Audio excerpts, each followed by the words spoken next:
नमस्कार मित्रांनो. आज आपण fundamental of computer, fundamental of tally याचा 7वा क्लास आपण बघत आहोत. तर लास्ट क्लासमध्ये आपण बघितलं होतं की लेजर पोस्टिंग कशा पद्धतीनं केलं जातं. लेजर पोस्टिंग नंतर ज्या वेळेला एक वर्ष पूर्ण होतं, एक वर्षानंतर जे काही लेजर्स आहेत त्या लेजर्सचे क्लोजिंग बॅलन्सेस आपण एका पेजवरती लिहितो, एका ठिकाणी घेतो. डेबिट बॅलन्स असेल तर डेबिट साईडला लिहितो, क्रेडिट बॅलन्स असेल तर क्रेडिट साईडला लिहितो. अशा प्रकारचं एक ट्रायल घेतलं जातं सगळ्या बॅलन्स शीटचं, सगळ्या अकाउंटचं. त्या अकाउंटचे जे काही आपण क्लोजिंग बॅलन्सेस लिहितो एका शीटमध्ये, त्या शीटलाच काय म्हटलं जातं, ट्रायल बॅलन्स. म्हणजे सगळ्या लेजर अकाउंटचे बॅलन्सेस आपण इथं ट्रान्सफर करतो. या ठिकाणी डेबिट बॅलन्स असेल तर डेबिट साईडला, क्रेडिट बॅलन्स असेल तर क्रेडिट साईडला.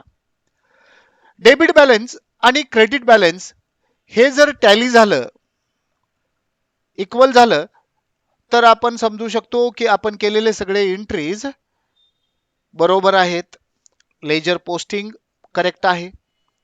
मग याच्या पुढे आपल्याला जायचं आहे की ट्रायल बॅलन्स झाल्यानंतर आपल्याला पूर्ण वर्षभरामध्ये किती प्रॉफिट झालेला आहे, किती नफा मिळवलेला आहे. आपण याच्यासाठी आपण इथं बघतो ट्रेडिंग अकाउंट. आज आपल्याला बघायचं आहे trading account. Trading account trading account आपण इथे लिहितो कारण आपल्याला ढोबळ नफा किती झालेला आहे, निव्वळ नफा आणि ढोबळ नफा काढण्यासाठी आपण इथं trading account and profit and loss account. Trading account ढोबळ नफा मिळवण्यासाठी आणि net profit, profit and loss account net profit किंवा निव्वळ नफा किती झालेला आहे हे बघण्यासाठी आपण हे लेजर अकाउंट क्रिएट करतो. इथपर्यंत याला देखील दोन साइड्स असतात, डेबिट आणि क्रेडिट. डेबिट साईडला आपण इथं जे काही अकाउंट्स आहेत ते लिहितो, अमाऊंट लिहितो. इथं डेबिट साईडला अकाउंट्स आणि अमाऊंट, म्हणजे डेबिट आणि क्रेडिट जे काही झालेलं आहे ते इथं लिहून आपण एक ट्रेडिंग अकाउंट तयार करतो. म्हणजे आपल्याला ढोबळ नफा किती झालेला आहे, ग्रॉस प्रॉफिट किती झालेला आहे, ग्रॉस प्रॉफिट काढण्यासाठी आपण ट्रेडिंग अकाउंट लिहितो. म्हणजे आपले जे काही क्लोजिंग बॅलन्सेस आहेत, क्लोजिंग बॅलन्सेस मधले काही अकाउंट्स, क्लोजिंग बॅलन्स अकाउंट्स आपण ट्रेडिंग अकाउंटला, काही प्रॉफिट अँड लॉस अकाउंटला म्हणजे निव्वळ नफा बघण्यासाठी, आणि काही आपण ॲसेट आणि लायबिलिटी साईडला ट्रान्सफर करतो. आज आपण फक्त बघूया ट्रेडिंग अकाउंट.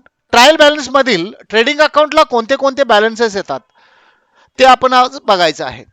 आता इथं ट्रेडिंग अकाउंट आपण काढायचं तरी कशाला, ट्रेडिंग अकाउंट तयार करण्याचा मूळ उद्देश तरी काय, आपल्याला ढोबळ नफा म्हणजे ग्रॉस प्रॉफिट पाहण्यासाठी आपण काय करतो, ट्रेडिंग अकाउंट तयार करतो. उदाहरणार्थ इथं ट्रेडिंग अकाउंट मध्ये ढोबळ नफा ट्रेडिंग अकाउंटच का काढावं, ढोबळ नफा आपण कसं काढतो याच्याविषयी थोडीशी माहिती बघूया. जर आपण 20 रुपयाची वस्तू 40 रुपयाला विकलेली असेल, 40 रुपयाला विकलेला असेल, तर आपल्याला ढोबळ नफा किती झाला, म्हणजे ग्रॉस प्रॉफिट, ग्रॉस प्रॉफिट 20 रुपये झाला.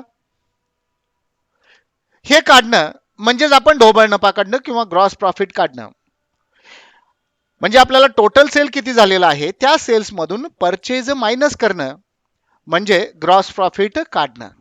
आता हेच थोडस अकाउंट्स इथे ऍड होतात, म्हणजे याच्यामध्ये ओपनिंग बॅलन्स येतं, ओपनिंग स्टॉक, त्यानंतर परचेज, त्यानंतर सेल्स किती विकलेला आहे, त्यानंतर क्लोजिंग स्टॉक, त्यानंतर आपल्याला प्रॉफिट किती झालेला आहे, ग्रॉस प्रॉफिट किती झालेला आहे हे आपल्याला काढावं लागतं.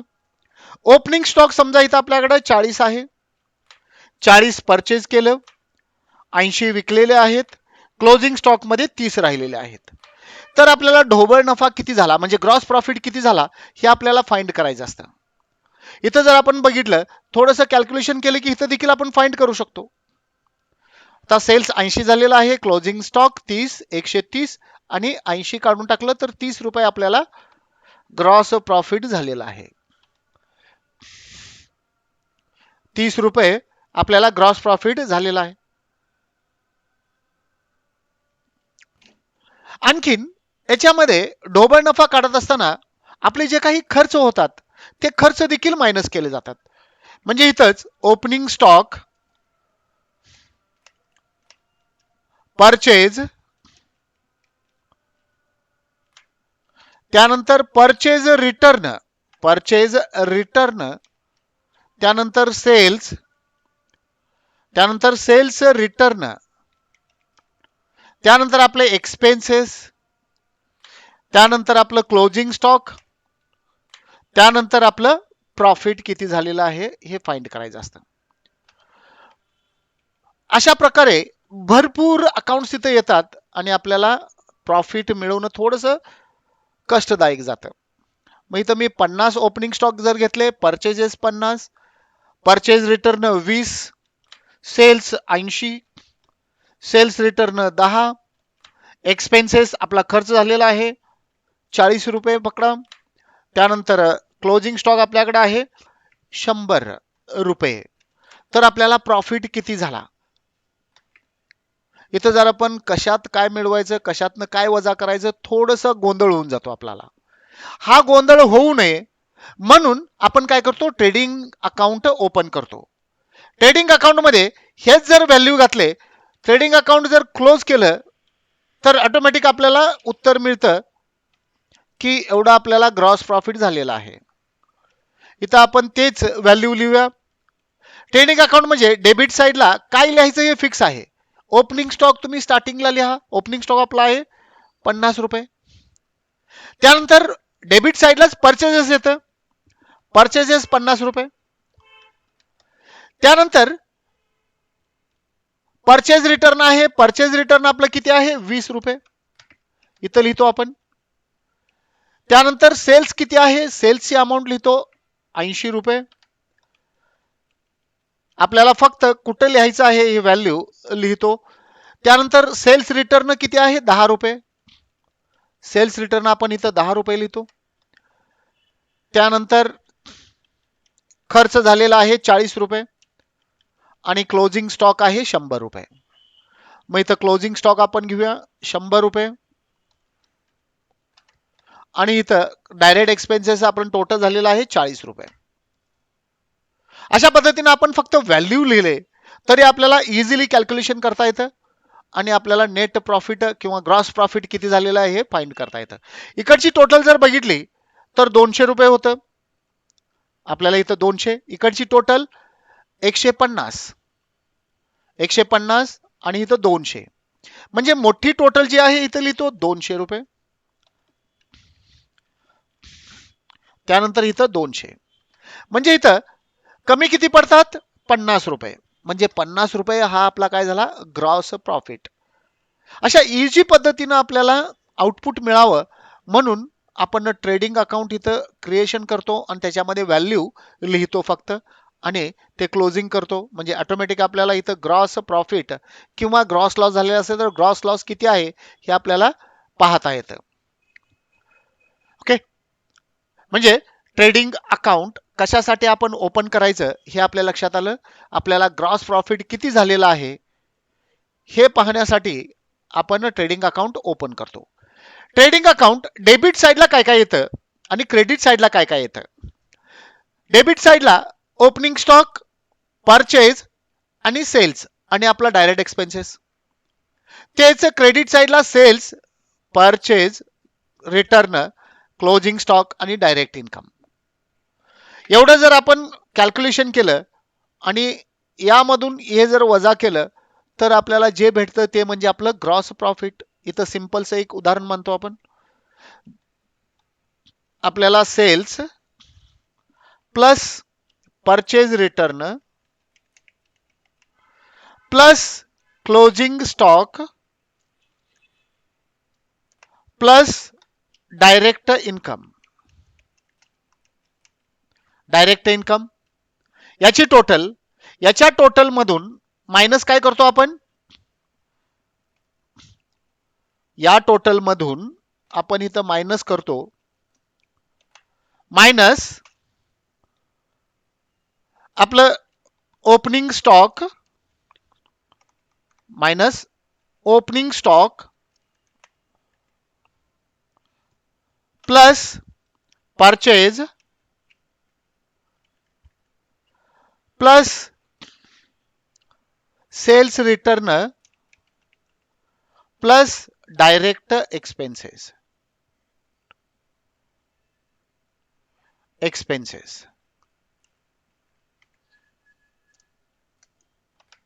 म्हणजे सिंपल जर फॉर्म्युला ग्रॉस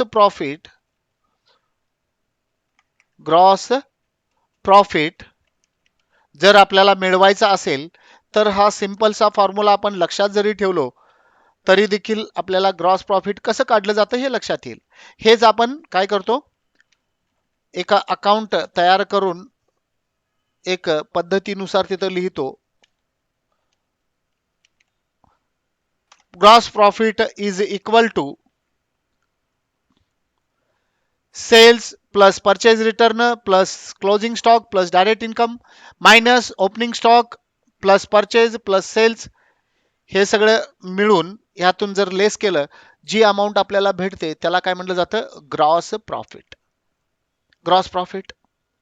ओके, आपण ग्रॉस प्रॉफिट कसं फाइंड करतो याचं एक इक्वेशन इथं लिहिलेलं आहे.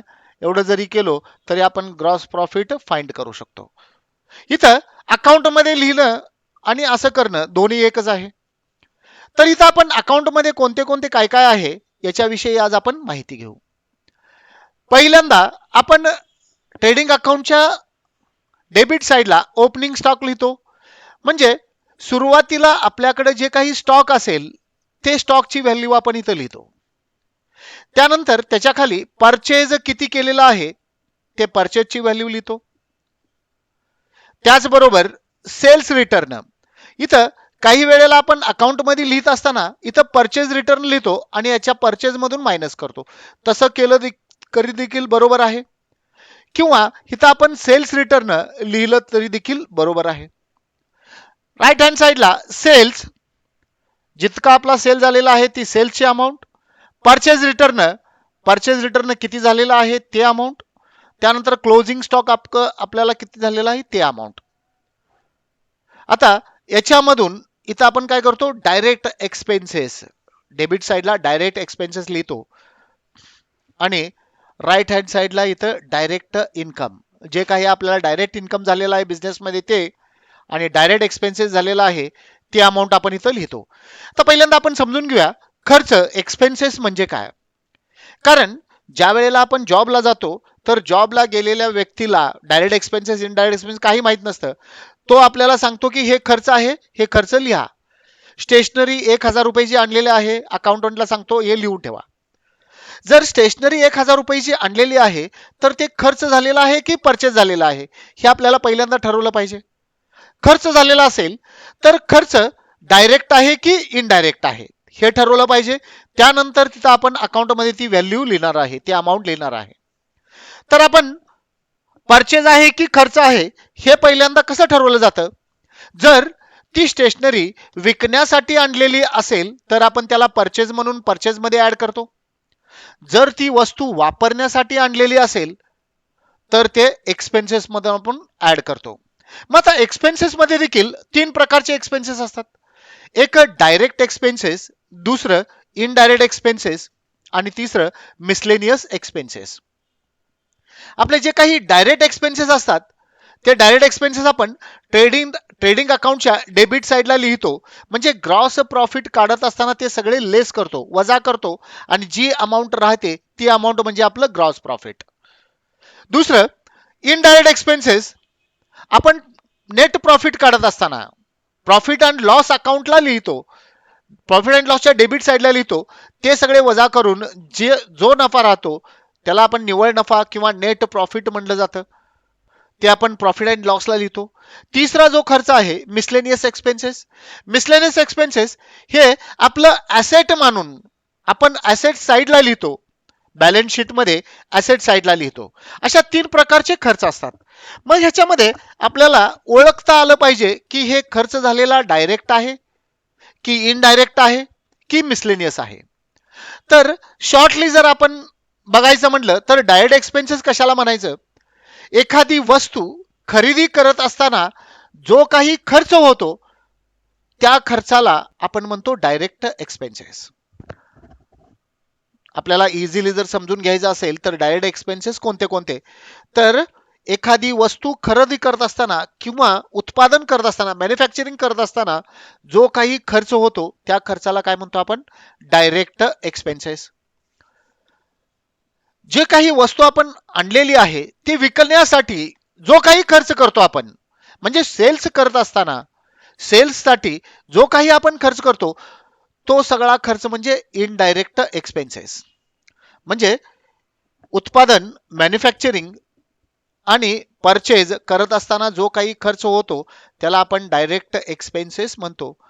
आणि जो काही विकण्यासाठी एखादी वस्तू आपण जी आणलेली आहे विकण्यासाठी जो काही आपण खर्च करतो तो सगळा खर्च म्हणजे इनडायरेक्ट एक्सपेन्सेस. हे दोन्ही व्यतिरिक्त जो काही खर्च करतो त्या खर्चाला आपण मिसलेनियस एक्सपेन्सेस असं म्हटलं जातं. म्हणजे हा खर्च ना परचेसला असतो ना सेल्सला असतो. इतर कामासाठी कंपनीच्या इतर कामासाठी आपण खर्च करतो त्याला काय म्हटलं जातं? Miscellaneous expenses. Okay, direct expenses लक्षात आलं. इनडायरेक्ट एक्सपेन्सेस आपण कसं ओळखायचं हे लक्षात आलं. तरी देखील इथं आणखीन एक प्रश्न उद्भवतो असा की परचेज करत असताना जो काही खर्च होतो त्यालाच का डायरेक्ट एक्सपेन्सेस म्हणायचं आणि ते आपण कसं ओळखलं जाईल याच्याविषयी आपण चर्चा करू. डायरेक्ट एक्सपेन्सेस परचेस करत असताना जो काही खर्च होतो त्यालाच का डायरेक्ट म्हणायचं? कारण परचेस करत असताना जो काही खर्च होतो तो सर्व खर्च आपण काय करतो? आपलं जे काही प्रोडक्ट आहे त्या प्रोडक्ट मध्ये इन्क्लूड करतो अमाऊंट आपण, म्हणून त्याला आपण डायरेक्ट एक्सपेन्सेस म्हणतो. म्हणजे सर्वसाधारणपणे असं देखील म्हणता येईल, डिटेलमध्ये जर थोडं बघायचं म्हटलं तर प्रोडक्ट मध्ये ऍड होणारे जे काही खर्च आहेत ते सगळे खर्च आपण काय म्हणतो? Direct expenses. म्हणजे डायरेक्ट ते प्रोडक्ट मध्ये ऍड होतात, प्रोडक्ट मध्ये इन्क्लूड करूनच आपण विकतो, अशा खर्चांना आपण काय म्हणतो? Direct expenses. इथं जर एक उदाहरण बघायचं म्हटलं डायरेक्ट एक्सपेन्सेस कसे ऍड होतात, इथं आपण 20 रुपयाचं मटेरियल परचेस केलं, आणखीन 5 रुपये ते आणण्यासाठी खर्च केलं, 40 रुपयाला विकले तर आपल्याला प्रॉफिट किती झाला? 20 रुपयाचं 40 रुपयाला विकलं की 20 रुपये प्रॉफिट होतोय. परंतु हे 20 रुपयाची वस्तू आणण्यासाठी आपल्याला 5 रुपये खर्च झालेला आहे. म्हणजे 25 रुपये आपले टोटल गेले. म्हणजे आपल्याला राहिला प्रॉफिट 15 रुपये. म्हणजे इथं आपण परचेज केलेला आहे, हे एक्सपेन्स आहे आणि हे सेल्स आहे. मग इथं प्रॉफिट किती राहिला? आपण प्रॉफिट 15 रुपये राहिला. हे जे खर्च आहे हे डायरेक्ट आपण काय केले? मायनस केले, म्हणून त्याला आपण डायरेक्ट एक्सपेन्सेस म्हणतो. हेच थोडंसं उदाहरण डिटेलमध्ये घेऊया आपण की वस्तूमध्ये कसं ऍड होतं, प्रोडक्टमध्ये कसं ऍड होतं हा खर्च. 20 रुपयाच्या वस्तू आपण आणल्या तर 20 रुपयाच्या कोणती वस्तू आणली आणि किती आणले ह्याचं जर एखादा एक्झाम्पल बघितलं तर आपण 20 रुपयाच्या 5 वस्तू आणल्या. समजा पेन आणले 5, तर किती रुपयाला एक वस्तू झाली? 4 रुपयाला एक वस्तू. म्हणजे आपण किती वस्तू आणल्यात? प्रोडक्ट 5 आणल्यात, 5 वस्तू, 5 क्वांटिटी आणल्यात. किती रुपयाला एक झालं? 4 रुपीज. 4 रुपयाला एक झालं. आणि हे 5 वस्तू आणण्यासाठी आपण 5 रुपये खर्च केले, तर एका वस्तूला किती खर्च केले? 1 रुपया खर्च केला आपण एका वस्तूला. पर 1 रुपीज एक्सपेन्स. म्हणजे एका वस्तूला आपण 1 रुपया खर्च केला. म्हणजे ही वस्तू 4 रुपयाला घेतली आणि हे 5 रुपये खर्च केलेला आहे 5 वस्तू आणण्यासाठी. म्हणजे 1 रुपये एका वस्तूला खर्च केला. म्हणजे वस्तू आपल्याला कितीला पडली? 5 रुपयाला. म्हणजे पुढे विकत असताना आपण त्याला ₹5 जास्तीच विकलं पाहिजे. ₹4 आणलेलं आहे, ₹5 विकतो म्हणलं तर चालत नाही. मग आपल्याला प्रॉफिट काहीच राहत नाही. मग ₹4 वस्तू ₹1 खर्च केला, ₹5 आपल्याला झालं, तर पुढे आपण ते ₹8 विकू शकतो. ₹8 विकलं, एक वस्तू ₹8. अशा प्रकारे आपली जे काही खर्च झालेला आहे, हा जो खर्च आहे, हा खर्च ह्या प्रोडक्टच्या कॉस्टमध्ये इन्क्लूड होतं. म्हणून याला आपण काय म्हणतो, डायरेक्ट एक्सपेन्सेस. समजा आपण ही जी वस्तू आणलेली आहे, ही वस्तू विकण्यासाठी आपण ₹1,00,000 ऍडव्हर्टिजमेंट केली, तर हा खर्च वस्तूमध्ये इन्क्लूड होईल का? आता ₹1,00,000 जर खर्च झालं, किंवा आपण भाडं देतो ₹20,000, आपलं ऑफिस आहे, ₹20,000 म्हणजे एका वस्तूला आपण ₹4,000 लावणार आहेत का? आणि 4,000 लावून ह्या पेनमध्ये इन्क्लूड जर केलं तर ₹4,005 पेनची किंमत होते. म्हणजे हे खर्च जे इन्क्लूड होत नाहीत, प्रोडक्टच्या कॉस्टमध्ये, प्रोडक्टवर इफेक्ट करत नाहीत, अशा खर्चांना आपण काय म्हणतो, इनडायरेक्ट एक्सपेन्सेस. म्हणजे जे प्रोडक्ट कॉस्टवरती इफेक्ट करणारे, प्रोडक्टची कॉस्ट जास्ती किंवा कमी करणारे जे काही आपण खर्च करतो, त्या खर्चालाच आपण काय म्हणतो, डायरेक्ट एक्सपेन्सेस. आज आपण बघूया डायरेक्ट एक्सपेन्सेस कशाला म्हणायचं ते बघितलं. आता डायरेक्ट एक्सपेन्सेस कोणते कोणते होतात? मॅन्युफॅक्चरिंग कंपनी असो किंवा एक ट्रेडिंग कंपनी असो, त्याच्यामध्ये खर्च होणारे कोणते कोणते आहेत? एक तर ट्रान्सपोर्ट चार्जेस, हा डायरेक्ट एक्सपेन्सेस आहे, कारण माल परचेस करत असताना हा खर्च करतो आपण. फ्रेट चार्जेस, हे भाडं देतो. पॅकिंग अँड फॉरवर्डिंग, मॅन्युफॅक्चरिंग झाल्यानंतर त्याला पॅकिंग करण्यासाठी किंवा पाठवण्यासाठी जो काही खर्च होतो तो खर्च. लोडिंग अँड अनलोडिंग, वस्तू उतरवण्यासाठी किंवा पुन्हा फुल करण्यासाठी जो काही खर्च होतो तो. ऑक्ट्राय ड्युटीज, एखाद्या सिटीमध्ये तो मटेरियल घेऊन जायचा असेल तर डायरेक्ट आपल्याला टॅक्स द्यावा लागतो, त्याला काय म्हणलं जातं, ऑक्ट्राय ड्युटीज, ड्युटी द्यावी लागते. रॉयल्टीज, रॉयल्टीज हा देखील आपला डायरेक्ट एक्सपेन्सेस आहे. वेजेस, डेली वेजेस वरती, त्याच्यावरती कामगारांनी जे काही काम केलेलं आहे, त्याला जे काही पगार दिलेला आहे, ते पगार देखील त्याच्यामध्ये ऍड होतं. त्यानंतर फॅक्टरीचं जे काही भाडं असेल, ते भाडं आपण डायरेक्ट एक्सपेन्सेस म्हणतो. फॅक्टरी इलेक्ट्रिसिटी बिल, ते देखील आपलं प्रोडक्ट कॉस्टमध्ये ऍड होतं, म्हणून direct expenses. Factory manager salary, हे देखील आपलं डायरेक्ट एक्सपेन्सेस, कारण ते देखील प्रोडक्ट कॉस्टवरती इफेक्ट करतं मॅन्युफॅक्चरिंगमध्ये. हे जे काही खर्च आहेत, हे खर्च आपण डायरेक्ट एक्सपेन्सेस म्हणतो, डायरेक्ट एक्सपेन्सेस. आता आपल्याला इथं समजून घ्यायचं आहे की हे तर आपल्याला डायरेक्ट एक्सपेन्सेस माहिती झाले, परंतु ज्या वेळेला आपण एखाद्या ठिकाणी जॉबला जातो, जॉबला गेल्यानंतर लक्षात येतं की खर्च कोणता घ्यायचा. समजा आपण दिल्लीवरून मटेरियल घेतलं आणि ट्रेनमध्ये टाकलं की आपल्याला कोल्हापुरात किंवा इथं गोकाकमध्ये आपल्याला हवा आहे. गोकाकला ट्रेन येत नाही आहे, मग ती ट्रेन जाईल एक तर कोल्हापूरपासून आपलं लांब आहे, किंवा एखादा ट्रेन स्टेशन पासून आपलं ऑफिस लांब आहे. अशा प्रकारामध्ये आपण मटेरियल मागवतो, तर ट्रान्सपोर्ट चार्जेस दिल्लीहून आपण कोल्हापूरला मागवण्यासाठी जो काही खर्च केलेला आहे त्याला म्हटलं जाईल ट्रान्सपोर्ट चार्जेस. कारण ते ट्रान्सपोर्टचं बिल आपल्याला देतात की एवढं एवढं तुमचं ट्रान्सपोर्ट चार्जेस झालेला आहे, म्हणून त्याला ट्रान्सपोर्ट चार्जेस म्हणून आपण बिलमध्ये लावून ठेवतो. परंतु कोल्हापूरहून आपल्याला जर पन्हाळ्यावरती घेऊन जायचं आहे, तर पन्हाळ्याला ट्रेन जात नाही, तर तिथून आपण एखादा टेम्पो करतो आणि टेम्पोचं भाडं देतो. त्या भाड्याला काय म्हणतो आपण, फ्राईट चार्जेस. इथं थोडासा फरक आहे. ट्रान्सपोर्ट चार्जेस, मग ह्याला देखील आपण जर एखादा ट्रकच सांगून घेऊन गेलेलो आहे तर ह्याला ट्रान्सपोर्ट चार्जेस का म्हटलं जात नाही? कारण ट्रान्सपोर्ट चार्जेस आपण ज्या वेळेला म्हणतो त्यावेळेला त्याचं बिल लागतं, परंतु इथं जर आपण एखादा टेम्पो केलेला आहे तर टेम्पोवाल्याकडे बिल नसतं, मग तो आपल्याला बिल देऊ शकत नाही की ट्रान्सपोर्ट चार्जेस म्हणून. म्हणून याला काय म्हणतो आपण, फ्राईट चार्जेस, म्हणजे भाडं दिलेलं आहे.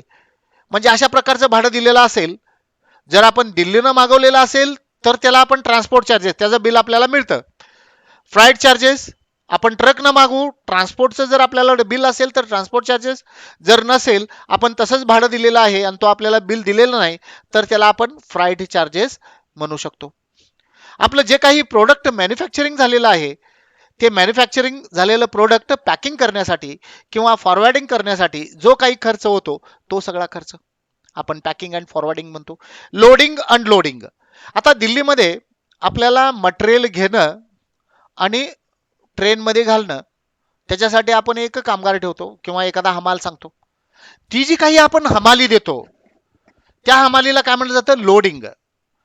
आणि इथं आल्यानंतर उतरवतो, पुन्हा टेम्पोत भरतो, टेम्पोसनं आपल्या ऑफिसला घेऊन येतो, ऑफिसमधनं आपण पुन्हा काढतो आणि आपल्या ऑफिसमध्ये ठेवतो. हे जो काही खर्च होतो त्या हमालीचा त्याला काय म्हटलं जातं? Loading and unloading. अशा प्रकारच्या खर्चाला लोडिंग आणि अनलोडिंग म्हटलं जातं. हमाली म्हणजे वेजेस म्हटलं जात नाही, त्याला अनलोडिंग अनलोडिंग म्हणतो आपण. Octroi duty. जर कोल्हापूरमध्ये एंट्री होण्यासाठी जे काही टोल नाका लागलेले असतात, ऑक्ट्राय नाका, एखाद्या सिटीमध्ये एंटर होण्यासाठी एक टॅक्स पे करावा लागतो त्या वस्तूसाठी, त्या टॅक्स पेलाच आपण ऑक्ट्राय ड्युटीज म्हणलं जातं. रॉयल्टीज. रॉयल्टीज म्हणजे काही कंपन्यांमध्ये जे काही प्रोडक्ट आपण मॅन्युफॅक्चरिंग करतो ते मॅन्युफॅक्चरिंग करणारं प्रोडक्ट इनोव्हेशन करणारी दुसरी व्यक्ती असते. त्याला जितके प्रोडक्ट आपण विकणार त्या प्रोडक्ट मागे थोडा शेअर, थोडा हिस्सा दिला जातो डायरेक्टली त्याला. त्याला काय म्हटलं जातं? रॉयल्टीज. आता सिंपल मध्ये जर आपण समजावून घ्यायचं म्हटलं तर MSCITची जर 5,000 रुपये फी असेल तुमची आणि तुम्ही ऍडमिशन केला तर ते सगळे 5,000 त्या इन्स्टिट्यूट धारकाला जात नाही. तर MSCITची जे सर्टिफिकेट प्रोव्हाइड करणारे आहेत त्याला डायरेक्ट आपण 2,000 देतो, म्हणजे त्यांना रॉयल्टीज दिल्यावानी होतं. किंवा काही वस्तू अशा असतात की त्यांना रॉयल्टी द्यावी लागते. एखादा सायंटिस्ट एखादा वस्तू जर त्यानं फाइंड केलं, इनोव्हेशन केलं, संशोधन केलं, तर ती वस्तू तयार करून विकण्याचं काम कंपनी करते. परंतु जी विकते प्रत्येक वस्तूवरती, विकलेल्या वस्तूवरती तुला 10 रुपये, 50 रुपयाला वस्तू विकत असेल 10 रुपये त्या व्यक्तीला दिले जातं, त्या सायंटिस्टला दिलं जातं. त्यालाच काय म्हटलं जातं? रॉयल्टीज. अशा भरपूर कंपन्यांमध्ये रॉयल्टीज दिले जातात. तो देखील खर्च आपला डायरेक्ट एक्सपेन्सेस आहे. वस्तू 15 रुपयाची विकली की 5 रुपये आपले जाणार आहेत रॉयल्टीज म्हणून, म्हणजे डायरेक्ट ते लेस होऊन जातात. वेजेस.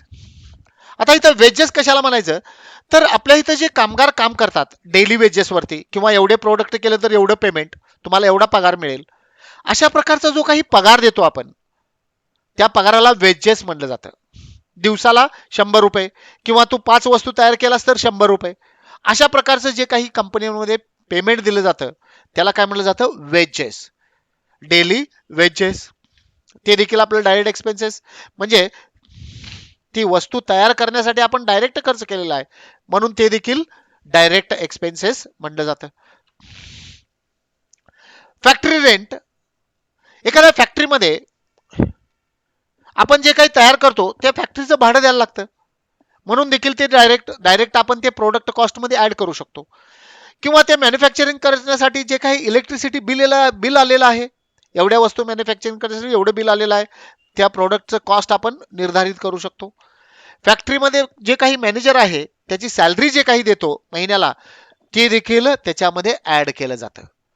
म्हणजे हे सगळे डायरेक्ट एक्सपेन्सेस लेस करून जी अमाऊंट राहते ती म्हणजे आपली ग्रॉस प्रॉफिट. त्याचबरोबर आपण इथं काही ऍड करतो डायरेक्ट इन्कम. इन्कम देखील डायरेक्ट इन्कम आणि इनडायरेक्ट इन्कम दोन प्रकारचे असतात. डायरेक्ट इन्कम कशाला म्हणतो आपण? डायरेक्टली आपला बिझनेस नसून डायरेक्ट एखादा जर आपल्याला प्रॉफिट झालेला असेल तर डायरेक्ट इन्कम. इनडायरेक्टली आपण एखादं कमिशन घेतलं, भाडं घेतलं तर त्याला इनडायरेक्ट इन्कम म्हटलं जातं. डायरेक्ट इन्कम आपल्याला जर लॉटरी लागलेली असेल तर लॉटरीचा इन्कम, किंवा हॉर्स रेसिंग मध्ये आपण जर पैसे जिंकलेले असेल तर तो डायरेक्ट इन्कम आहे. लॉस बाय फायर म्हणजे आग लागून आपला मटेरियल जळलेलं आहे 5,000चं, आपण सांगतो 50,000 आणि इन्शुरन्स कंपनी आपल्याला 35,000 देते. तो जो काही इन्कम झालेला आहे ते लॉस बाय फायर नुसार किंवा इतर इन्शुरन्स नुसार त्याला काय म्हटलं जातं? Direct income. इथं आपण दाखवतो. हे डायरेक्ट इन्कम आपण काय करतो, डायरेक्ट इन्कम मधून डायरेक्ट एक्सपेन्सेस लेस केले जातात. जे अमाऊंट उरतं एकतर ते आपलं ग्रॉस प्रॉफिट असेल किंवा ग्रॉस लॉस असेल.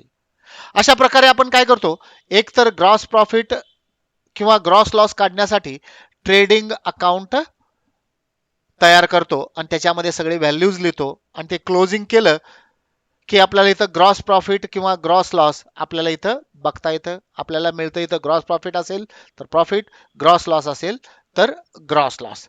इथून पुढं आपण निव्वळ नफा काढण्यासाठी प्रॉफिट अँड लॉस अकाउंटला ट्रान्सफर करतो.